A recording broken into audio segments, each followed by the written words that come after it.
Well, welcome back to another episode here on the Enneagram at Work podcast. I am your host, founder, and managing director here at Enneagram MBA. And today we are continuing on with our crash course type overview of all 9 types. We've done type 1, we've done type 2, and today we are diving into all things type 3, striving to feel outstanding. Sometimes this type is known as the achiever, sometimes the performer. You might also see them called the chameleon or the shapeshifter. And we're going to talk specifically about why those two names have been attributed to our type 3s. And we're going to talk about their leadership style, how they might show up as a teammate, and then how to be a supportive teammate to your type 3 teammate, even if you don't identify as an Enneagram Type 3. We are just getting back from, I guess rather, I'm just getting back from a workshop with a client in the healthcare industry where we've had the opportunity to work with them in the past. And since our last workshop, they have added over 30 new hires. And they wanted to make sure that everybody who had joined the team since last year, our last session, that everybody had an opportunity to be introduced to the 9 types, get help clarifying their dominant type, start to increase their others awareness with people on their team and people in different departments. So that was it was a really fun one and something that we do with many of our clients.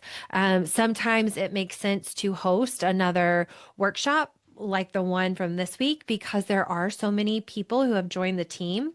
Other times it might just make sense to do a small group where we do a call, or sometimes it's just individual. Hey, I'd like this individual to go through their assessment results. I'd like for this individual to go through their manager's type information, maybe bring in the manager at some point as an overview, but just to get caught up and start being introduced to the Enneagram and the language that so many other people on the team are using. So we've done that, and we have a couple other Enneagram introduction workshops to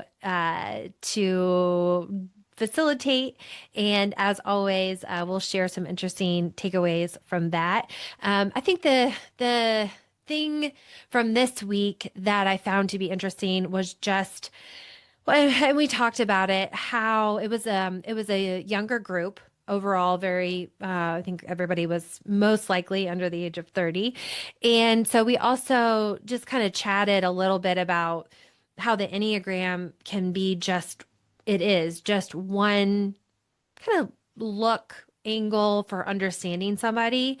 And you could use another tool, maybe like predictive index or disc or strength finder, to understand a different angle. And then there's other things outside of just personality assessments, like generationally. Also things like, who was your first manager and what did you learn from them? What did you learn that you absolutely want to do? Or maybe what did you learn that you absolutely never want to do?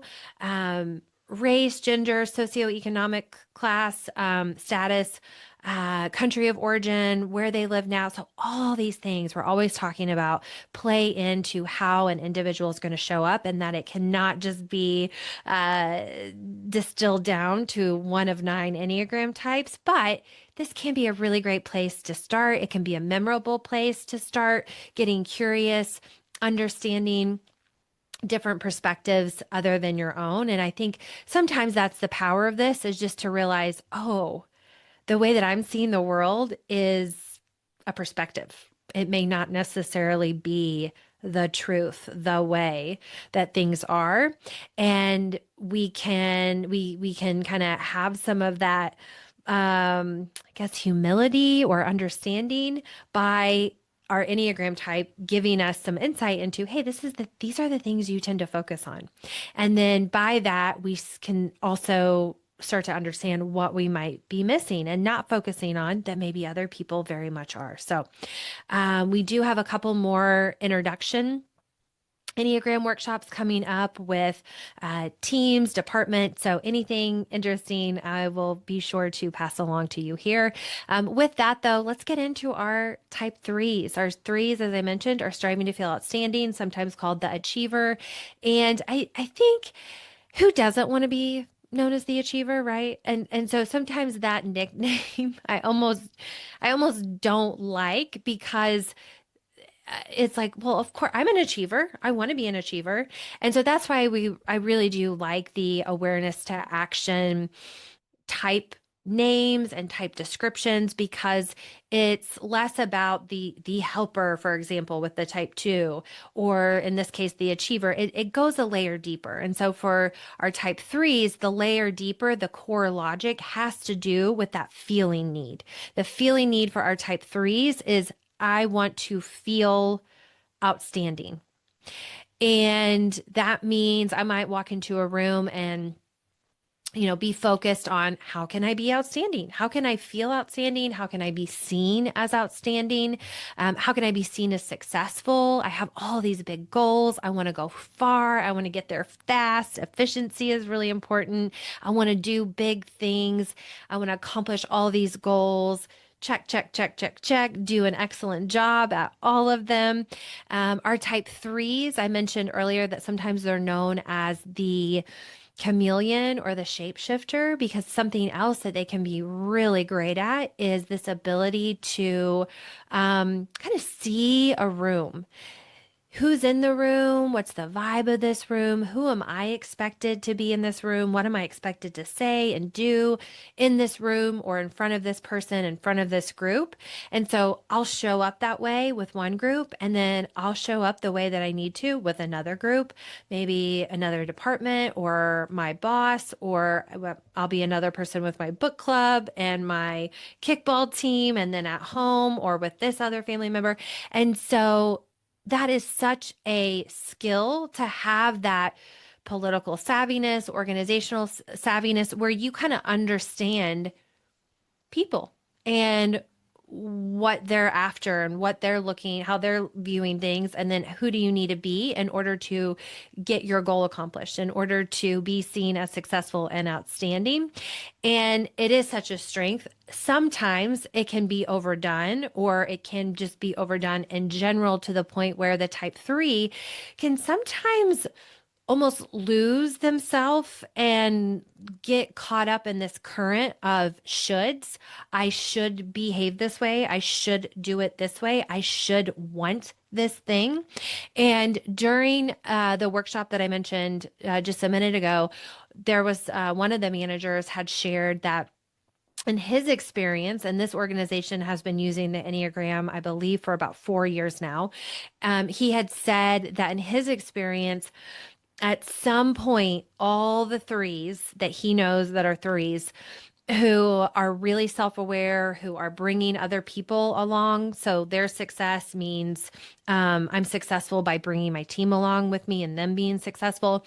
He said they've all kind of had to have some moment of burnout where they just keep taking on and taking on. And then they kind of crash out, and they are able to painfully and not always quickly, start to understand, who am I really, and what do I really want? And that can be a big thing. That can be a big thing to process. Probably a great thing to talk with a therapist, talk over with a therapist.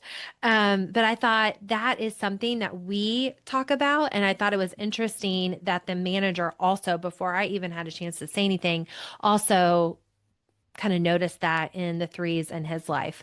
Our type threes bring confidence and they bring clarity to their teams.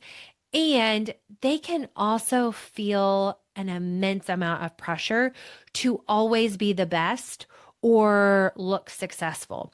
And I think so many of us can really relate to this, especially if we are showing up somewhere in corporate America, or, with a quickly growing startup even. A lot of this is baked into our culture here especially in the United States. And so this one's always a little tricky because even me, I'm like, oh, I identify so much with this. But at the end of the day, like we say with all of these, I think an unofficial typing tip is which overused strengths, which list of overused strengths from the type kind of has caused me the most grief, given me the most problems. Sure, have I had a couple of problems or challenges from the type 3 overuse strengths, maybe a belief that my worth as a human being is tied to my salary or to a job title. Maybe it's the constant need to feel successful. There are some things in there, but overall in my life, I have not ran into challenges because I'm trying to be outstanding, because I'm trying to feel outstanding, because I'm trying to go after a goal or be successful. And for our threes, they will have those who end up being type threes, they may notice, oh yeah, I've had some consistent issues, some repeat issues because of the overuse strength column, which we'll talk about in just a minute. So that might help you. I'm hoping that even if you're not a type 3, that you're listening to be able to either lead or work next to a type 3 in your life, or maybe there's somebody at home who, even though we're talking about the work context, you'll be able to bring some things back to them. So, okay, striving to feel outstanding. What does that look like? So, their core logic and motivation is this deep desire to be successful, to achieve, and to be seen as capable.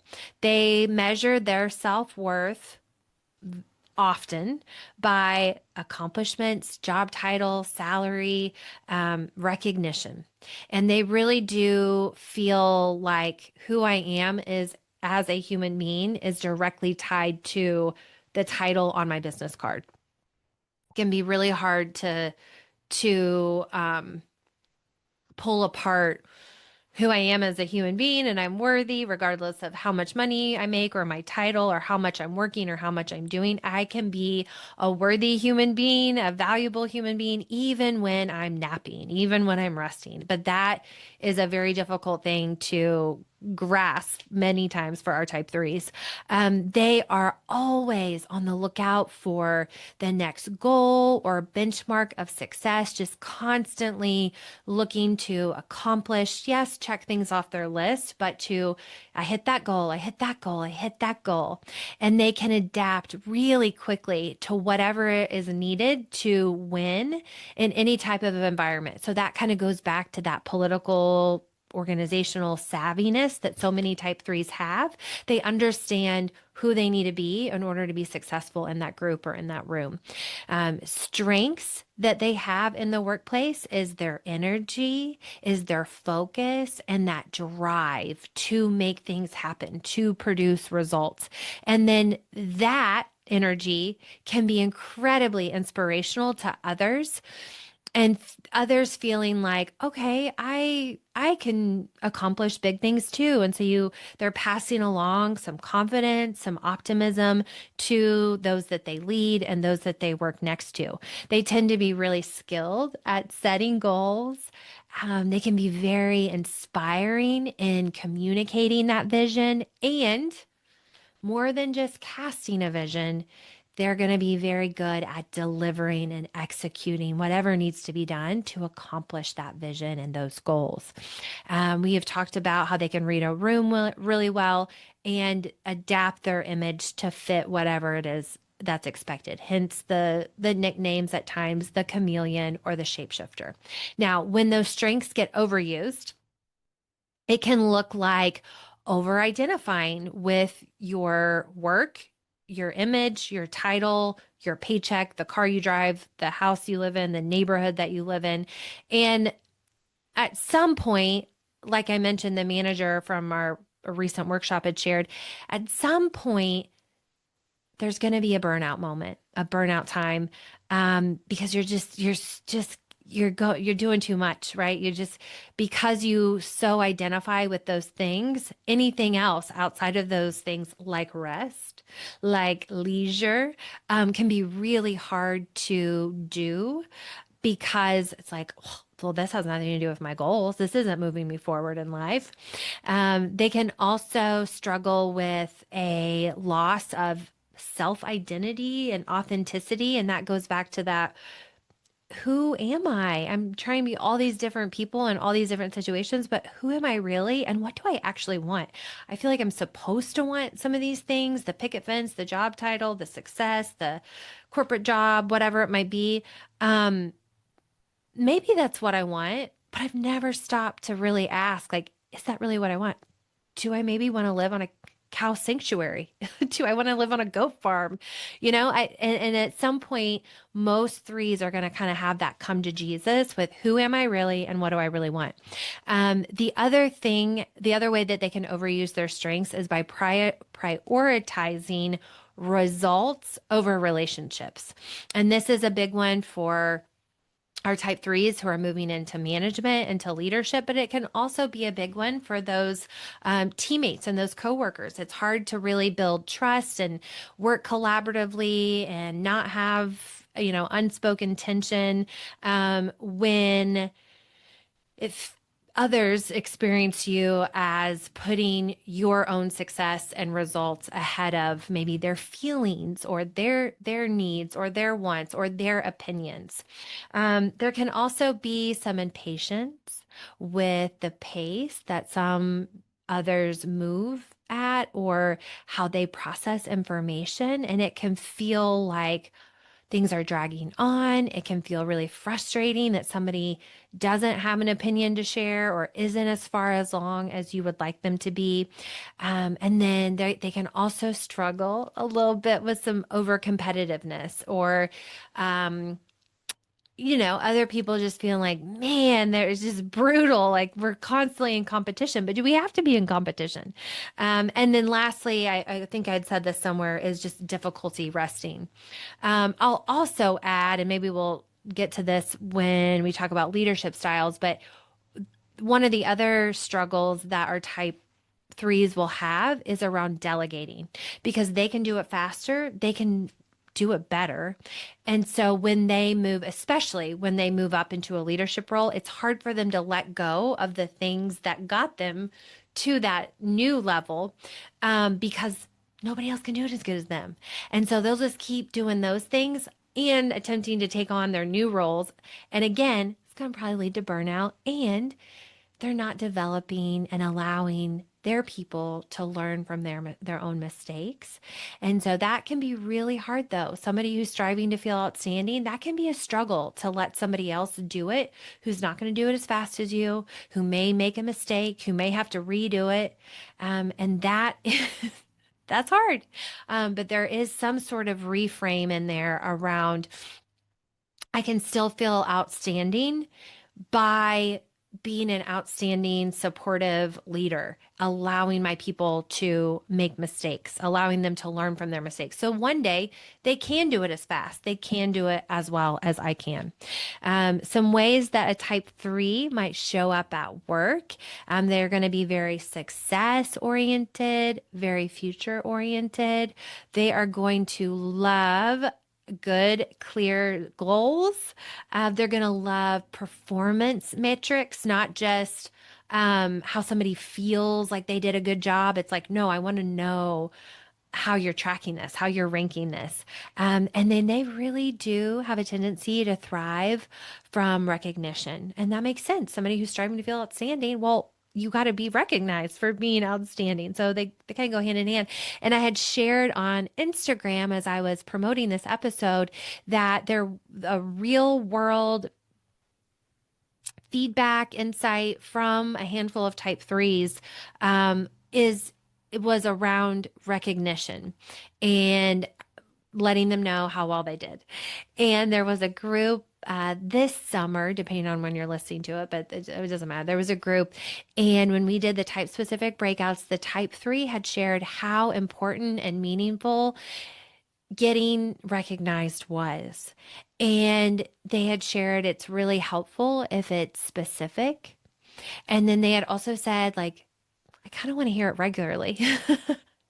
And some of the others on the team had shared, oh my gosh, I'm so glad that you shared that because I do just assume that you're going to knock it out of the park every single time and you're going to knock it out and then you're going to move on to the next thing. And I'm going to move on to the next thing with you and then the next thing, the next thing.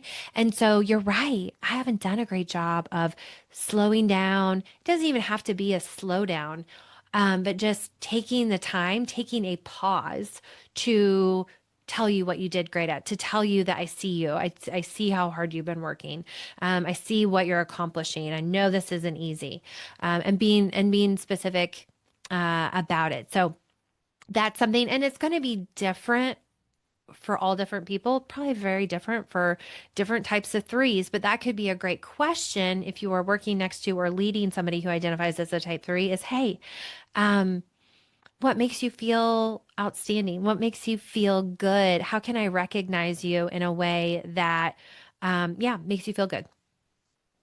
Their work style also involves moving fast and expecting others to keep up. And when they don't, it can get kind of frustrating.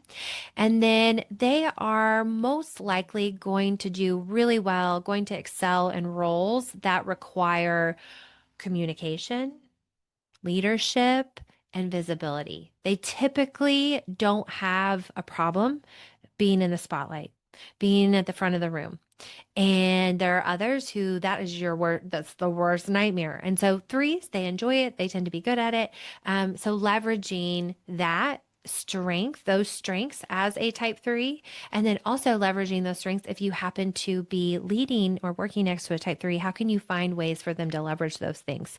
Now, their leadership style is known as the Pacesetter because they tend to be in the trenches, shoulder to shoulder, kind of setting the pace with their teams. They're not up in some high tower barking orders down. They're really in it, and that can inspire others to be such hard workers, to excel in whatever it is that they do. So their leadership style really is to lead by example, by setting ambitious goals, and most likely doing it at a fast pace.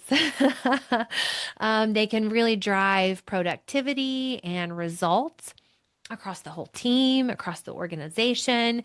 They are strong motivators who can probably use a little work in stopping to celebrate wins, but they're great at inspiring confidence in others. So that could be a really tangible thing that if you happen to be a type three leader is just reflecting, are we pausing enough to celebrate all the amazing things that we're doing, all the big goals that we're achieving? And if not, what could we do? Maybe you ask the team, hey, how do you guys want to celebrate? How do you want to be recognized? Let's make sure that we're getting our efforts recognized. The rest of the organization knows all these amazing things that we're doing before we just head on to the next thing. And then a leadership challenge sometimes that they can run into is around delegation, which I just mentioned. And then the other one I would say is that sometimes this isn't just leadership, but sometimes our threes can be so focused on what other people think of them, their image, how they're showing up, that and they're so polished and intentional about how they're being viewed and who they need to be in that situation that it can be hard, a little hard to get to know them. And others might think that they're a little inauthentic, maybe a little fake. I don't think threes would ever think that's what they're doing, but sometimes on the receiving end of some of this behavior, that's how it might be coming across to others. Which the definition of self-awareness from Tasha Eurich, who wrote the book Insight, all about self-awareness in the workplace, said you have to have two things to be self-aware. You have to have the will and you have to have the skill, some sort of skill, some sort of Enneagram tool, strength finder tool, therapy, other professional development tools, will and the skill to be able to see yourself and how others experience you more clearly. And sometimes how others experience you is the part that is a little cringy.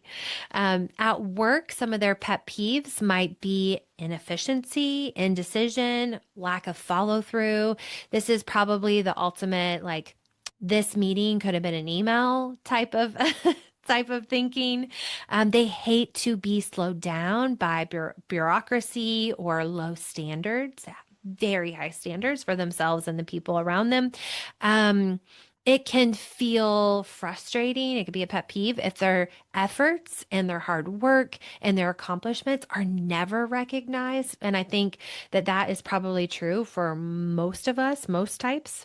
And then sometimes, um, they can have a hard time when it feels like they're being forced to deal with heavy emotions or somebody who what they seem as over processing or being overly emotional that distracts that person from their work and their goals, distracts the team from where they need to get to. And so, not every moment is going to be the right moment to have an emotionally heavy conversation or for somebody to be venting about a hard day. However, there's probably sometimes, and if you need to intentionally carve it out as a type 3 coworker or as a type 3 manager who's having a difficult conversation with a coworker who wants to feel seen and heard, you might need to schedule that in. You might need to schedule an extra 15 minutes to your one-on-one, or you might need to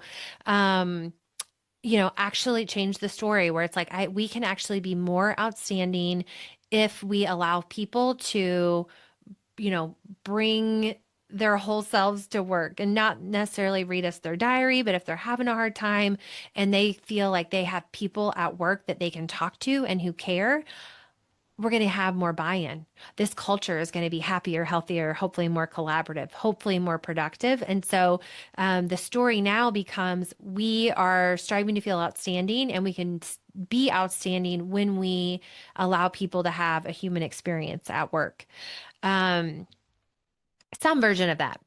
Our type 3 preferences is that they love clear goals and they love a good, solid way to measure those goals and that success.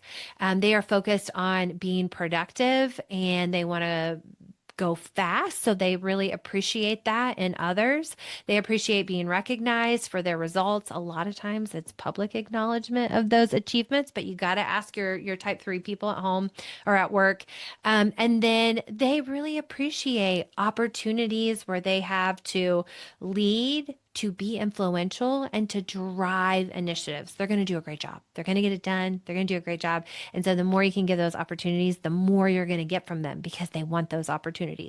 When you're giving feedback to a type 3, what I hear is that they want their results to be acknowledged first. They want to feel like you value their competence and their accomplishments.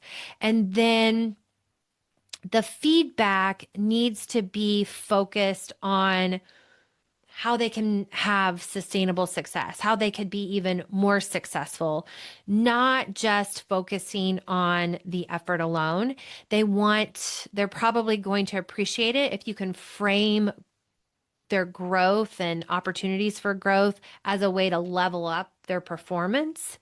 So if you can kind of position it as you're going to be even more successful, more outstanding, more high performing, if you can tweak these things. And then, we probably got to remind our type 3s, reinforce that their value isn't solely based on achievement, that their presence matters, their ideas, their thoughts and their opinions, and the energy that they bring to the room, to the group also is very important. How 3s can approach feedback themselves. I if especially if they're a manager giving feedback, resisting the urge to fix it fast without fully understanding the problem, or maybe not fully understanding how people feel about the problem that needs to be fixed. It's going to be helpful for our type 3s during feedback if they can really listen on how people are reaching their goals, not just are they or are they not. That's going to make other people feel heard. And then the other thing that our type threes can do is to practice self-reflection, but not necessarily turning into a to-do list right away. And that's going to be really hard. That's going to be really hard. That this could be a good one to process with your therapist for sure. Um, you don't have to. There's going to be that urge to do it. It's not going to be easy to resist the urge. But how can you practice self-reflection and just sit with it rather than jumping immediately into a to-do list or trying to fix it? With all of these, we're also talking about how the three instinctual biases will overlap, giving us three different flavors of our type three. And this can be wide, a wide range of expression of the type. I think we have the textbook type three, and then we also have a type three who might look like more of a one, or maybe even more of like a six. And that's going to be that one specifically is going to be our preserving three. So, with all of these, our preservers are focused on resources. Do we have enough? They're focused on health and wellness, getting their needs met, helping other people get their needs met. Traditions are important. Routine is important. Risk assessment is important. And so, when you overlay that with the three, it's almost a little bit, not totally in competing, but it's a little bit of some opposite energy. And so our preserving three is going to work really hard. This is probably going to be the type that's most behind the scenes. So they're going to be working really hard behind the scenes to maintain success and stability. They're going to be really focused on efficiency and security and practical wins. Okay, practical wins. And then they may look like a type one at first, where they are going to be maybe a little bit more grounded, a little bit more disciplined, maybe a little bit more reliable, maybe even a little bit more group conscientious. Ultimately, though, it will striving to feel outstanding versus striving to feel perfect will be the thing that am I a one or am I a three? Which would be worse, not being perfect, not being outstanding? That could also be a helpful one. The next flavor of our type three is the navigating three. So, navigators focused on group dynamics, understanding the hierarchy, understanding roles and responsibility, information sharing. They don't necessarily have to be in charge, but they want to know who is in charge. And so, our navigating threes tend to be focused on success through relationships. That makes sense. Success through relationships, influence, and social awareness.